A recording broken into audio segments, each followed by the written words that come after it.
Hi there, Megan Thompson with Megan Thompson Coaching, and today we are going to discuss 3 principles for preparing your sensitive kid for school. So if you have already started in the school year, great, and if you're about to get geared up for that, then this will also be applicable to you, because I'm going to talk about the principles that we teach our clients to break out of the meltdown cycle and what you need to consider when your sensitive child is gearing up for a big transition. I know we were speaking about that on the last show, broadly related to transitions, and now we're going to hone in on the school year. All right, so let's talk about it. One thing that we want to make sure that you're clear on is that sensitive children can demonstrate big explosive or implosive behaviors in the school setting, and also they can save all that emotional intensity for home. And when I use the word save, I use that because it's probably what you feel like, and what you might be thinking is that your kid is just hanging on for sharing that emotional intensity with someone that they trust, and that you have created a safe environment for them to lose it. And I want you to observe that if your child is overloaded all day long, they don't feel safe. And so if they're exploding or imploding, that is not an indication of safety. Your relationship is loving, not necessarily a indication that the environment at home has created a sense of nervous system safety for them.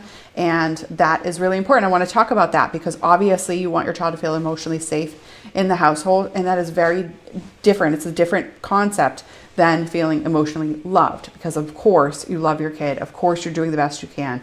Of course the meltdown cycle isn't directly your fault, and it's also your responsibility. And I'm sure you know that you've contributed to the dynamic in the household because you're the parent, right? So there's no blame, there's no shame, there's just empowerment and facts, okay? So what we're going to do today in our podcast and show is really gear up for helping you feel like you can take control of what you know you can control, and then also educating yourself to take ownership of what's necessary to advocate for your child in the school setting, because sensitive children do need advocacy in the school setting, even if the child is not exhibiting behavior issues at school. Because if your child's engaging in a meltdown cycle and they're stuck in that meltdown cycle, they are likely not dissipating their emotions. Doesn't necessarily mean your child needs special services to include special education or a 504 plan or an IEP. However, in order to more effectively educate yourself on what is prohibiting your child from being present in the moment, it is necessary for you to learn from an expert. So we're here to have that conversation today and to get that conversation started. So if you are listening to me on Facebook or Instagram or YouTube, go ahead and hit like or subscribe, and let me know in the comments what challenges your child experiences, whether or not they're melting down at home or at school or both. If your child is engaging in a community experience for their education where they are out of the home for many hours, this message is for you. And if you are homeschooling your child, this message is for you, because what we're going to be covering is what the factors that contribute to your child's emotional availability for learning. What allows children to learn?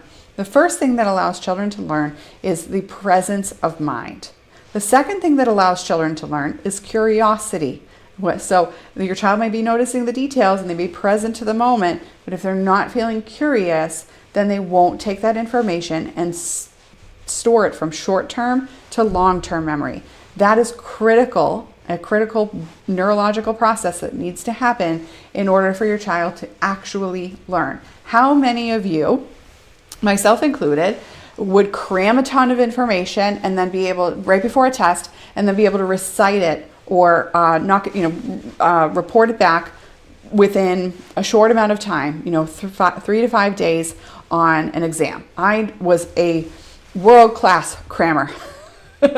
And unfortunately or not, I would say fortunately, but in terms of what allowed me to perpetuate this pattern, I'm blessed with a pictographic memory. That meant that when I studied, I could actually see and recall the image of the textbook that I just crammed and read the night before, and then the teacher thought that I was just this like super studious student, and in reality I was just smart and blessed. So I would cram the night before, I would write things down over and over again, and I would remember what it looked like on my page based on being a visual learner with a pictographic memory, and then I just ended up being able to recite and recall in the moment on that test the information that I had just read the night before or a couple nights before, and would pull information from imagery, being a visual learner, and I would pull information from the captions underneath the, think about in history when you had the captions in the textbook underneath the image. And that allowed my teacher to give me the A, because they would see that I had really paid attention to the reading material. Now, what is critical when we think about reading, and I'm sure that when you were excelling and thriving in different subjects in school, you noticed that you weren't freaking out during the test in order to clearly remember what it was that you learned, right? So for me, I was focused, I was calm, I was laser focused on the outcome and able to settle my nervous system enough to recall what I had learned the day before. Can I tell you what that textbook says now? No, because it's not the most effective way to learn. It's just the way that I learned to recite and report and repeat. But what we're going to talk about now is how children actually learn. Children learn when they're having fun. Children learn when they're playing. Children learn when they're curious. This is what allows the hippocampus to store information from the short term into the long term. And that is where your child gets stuck if they're having meltdowns, and they could report and recite to you when they're calm all of the fun coping skills that you guys have jumped around in and practiced till you're blue in the face. And yet when they're stuck and frustrated and overwhelmed, they're not recalling that information. All right. So there's something going on with your child in how they are retaining information and the fact that they are stressed and unable to recall it. So when we're paying attention to schooling, the same dynamic in your child's brain and memory recall is happening when your child is freezing in school and feeling stuck with test anxiety or analysis paralysis or an inability to take all the information that they just learned and put it into a concise essay that is 500 words or something like that. So it keeps your child stuck in writer's block. Where do I start? What do I leave out? This is really important because when we think about how your child's brain is designed, your child is sensitive. That means your child's going to use more brain power than the average 80% of the world. That means that your child has a harder time sifting through necessary or unnecessary information. We see this in countless brain scan studies for highly sensitive adults, and we know that children's brains develop similarly to adults, though just are not as organized or as developed, right? Because they're children. However, the process is similar in the experience of a highly sensitive child compared to a highly sensitive adult. So we take what we know and what we've seen with our clients and we break it down. Now, what's important to understand is that in order for your child to learn, this is principle number one, emotional safety is the foundation. Your child will not tolerate retention of information and demonstrate that capacity they don't feel emotionally safe in the room. That means your child might be showing up like a perfect little angel. And I don't know about you, but I am on my best behavior if I feel threatened. Okay? It's just what I learned. It's what I learned early as a kid. So if I feel like I'm going to be in trouble, I'm not interested in fighting back. I'll fight back in secret and be real sneaky about it. That's my human nature, as all humans have. And that is why punishment doesn't teach, right? Punishment breeds sneaky behavior. Now, I'm an adult, so I have impulse control and I don't engage in sneaky behavior. But I might very well grumble if I felt chastised by another adult later on, right? Because we're all human and we don't like being told that we suck, okay? And so what happens with punishment is that it makes the child feel like they suck. And it focuses on the child's character rather than on what the child is capable of doing, which helps the child learn. So when we think about the punitive environment your child may be taught in, it's so important for you to advocate for them, even if they're not a quote-unquote behavior problem in the school. See what I mean? All right. Next is important for you. Your child learns how to manage their emotions and how to relate to other people through you. Your child does not learn how to relate to other people through other people, like their peers.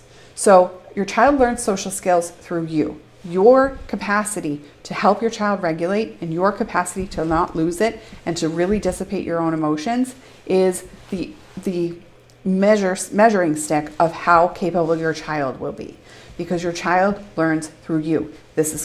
There are countless research studies, I will not go over that in today's show, that depict how sensitive children learn, and they learn to regulate themselves, to manage their tempers, to manage their emotional intensity, and to demonstrate self-control, to include impulse control like issues with people pleasing. That's an impulse, to make other people happy instead of yourself, still an impulse, through their relationship with their parents. When they feel connected, understood, and effectively led, they change how they regulate their self-control, and they change how they regulate their impulse control as well as their emotions. So critical for you to learn how to show your children to calm down and release emotion rather than just hold it and stuff it. You can't raise your kid with that skill set if you don't have that skill set yourself. Number 3, being attuned to your child's emotional intensity and being able to advocate for their needs are non-negotiable. That is not an option for your sensitive kid. You might have heard me say before that sensitive children will learn how to be people-pleasing, perfectionistic workaholics at best if they don't know how to manage their emotions. Just spoke to that related to impulse control as an example. It is countless. I'm sure if you are a highly sensitive person, you likely resonate with this. Or if right now you don't know that you're highly sensitive and you perceive yourself to be an anxious person who is worried about making people happy, you perceive yourself to be a perfectionist, it may or may not be that you're highly sensitive. However, if you developed the way to relate to people by keeping other people happy, you will notice that part of that is by disinhibiting your needs and choosing not to advocate for yourself, right? Sensitive kids learn that same skill set. It's a skill set. It's a survival skill set, though. It's not a thriving skill set. People learn that skill set when they don't know how to advocate for their needs safely, right? So I don't know about you, but for me, when I grew up and I was trying to figure out how to speak up for myself, I spoke up for myself very ineffectively, yelling, getting angry, picking fights, being critical. So it was easy for me to be told by the 80s and 90s society, whether that be teachers or other people or my parents, it's not okay to talk like that and don't do it. Never learned how to do it. Just was told not to do it. So clearly, obviously, yelling, not okay. Being critical and using condescending language or being a smart aleck or sarcastic or quick-witted in a negative manner, definitely not appropriate, right? And I didn't learn how to actually have these conversations. Had to figure that out in adulthood by learning from other people, having mentors, and practicing a lot. And a lot of guidance from God for me in my relationship to really figure that out. So we're on the show here. You're on the show here because you don't want your kid to have to make the same mistakes you did, and because you don't want your kid to take as long as it took for you to learn how to relate to other people as an adult, right? You're here to break generational patterns. You're here to give your child more than what you had, not just help your kid survive like you did. You know, I made it out okay, and look how well I turned out, right? Now, obviously, if you had to learn emotion regulation and communication skills to have healthy conflicts in adulthood, then I invite you to wonder whether or not your child needs to wait till adulthood to build those skills, right? Isn't it easier for your kid to learn that now than to wait until they eventually build the insight and have the consequences of not having those skills impact them in their relationships? So I understand that you want the best for your kid, and I presume that that means that you're going to make it better for them in their childhood than in wanting them to just grow up and figure it out when they're an adult, right? So give you that opportunity to stop being defensive, to stop having that defensive thought take over in parenting your kid, and really understand what's available when you target this behavior for yourself and for your kid now. All right. So let's go ahead and cover the next piece. And what I want you to do is to continue to pay attention to the rest of the show if your child is going to need more support in the school setting, and because you believe that they have a challenge in being easily overstimulated in the school setting, or they are struggling in an academic manner because of their behavior, or because of their struggle to manage attention due to the environment. And if that's a concern, then it may be useful for you to advocate for your child to get a 504 or even an IEP in the school setting. And so when our clients work with us in boot camp, we teach all of this process. We have all kinds of resources, as well as work with the parent to become an equal member of the educational playing field. And if boot camp is not an appropriate fit for you, then I want to talk to you about what could be useful for you to jump into now, and then discern what is available to you later if it is something that you need more support on. If your child is engaging in daily meltdowns, or multiple times a day meltdowns, or multiple times a week meltdowns, then what I'm about to talk to you about is not going to solve that problem. However, we will be able to help you through education that's available to you to learn how to advocate and learn how to assess whether or not your kid's IEP or 504 plan is actually meeting your kid's needs in the school. So what I want to talk to you about next is our Success in School course. There's an opportunity for you to join our Success in School course. This is a pre-recorded course. It's available to you. It was a live training. We ended up training for about 4.5 hours.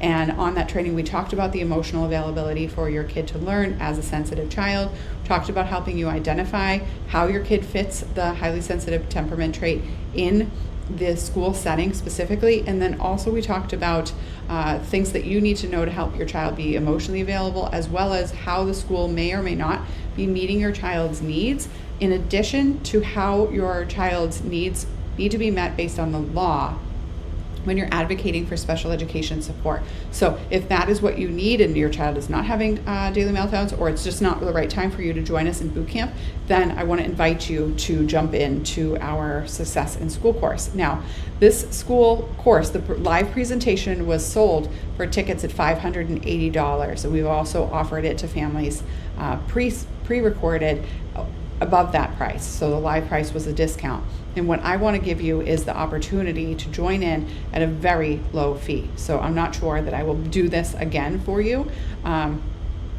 However, And so what I want to do is offer you the opportunity to join us on that masterclass for $47, all right? So this is a very low fee in comparison to how we have originally presented it, where we coached parents live.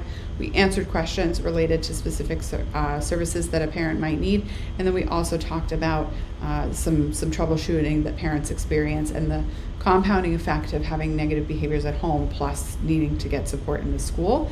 And on that training where I coach live, you can learn from that dynamic as well. And so we have a limited time coupon available to you in the summer of 2024 if you use the coupon SUMMER24.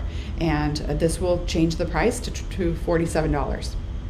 Now, at the time of this recording, I do not know how long I will leave that up for you, and so I encourage you to go ahead and grab it now. It is probably going to be available for about 7 days, and that is the opportunity that you have at this point.